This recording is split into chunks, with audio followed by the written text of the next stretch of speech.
আরেকবার স্টেজে ডাকবো এবং স্যারকে বলবো উত্তরীয় দিয়ে আমাদেরকে সম্বোধনা জানানোর জন্য। একটা সবাইকে স্ট্যান্ডিং ওয়েশন দিতে বলবো এত সুন্দর করে করার জন্য এই জায়গাটা।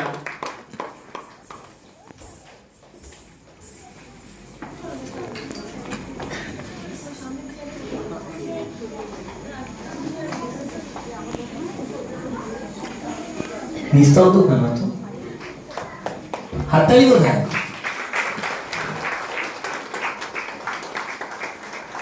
ধরুন এত ছোট বয়সে যারা সুন্দর করে নাচ করতে পারে ওদের ফিউচারটা কত সুন্দর হতে পারে, তাই না? এই বলবি তো মাইকে বলবো। আচ্ছা ওরা কিছু বলবে সবার জন্য। Good morning morning. জিও আমার নাম লাবণী দাস আর মোদি কেয়ারকে আমি অনেক অনেক ধন্যবাদ দিতে চাই আমাদের এত সুন্দর একটি প্রোগ্রামে নৃত্য পরিবেশন করতে দেওয়ার জন্য। ধন্যবাদ।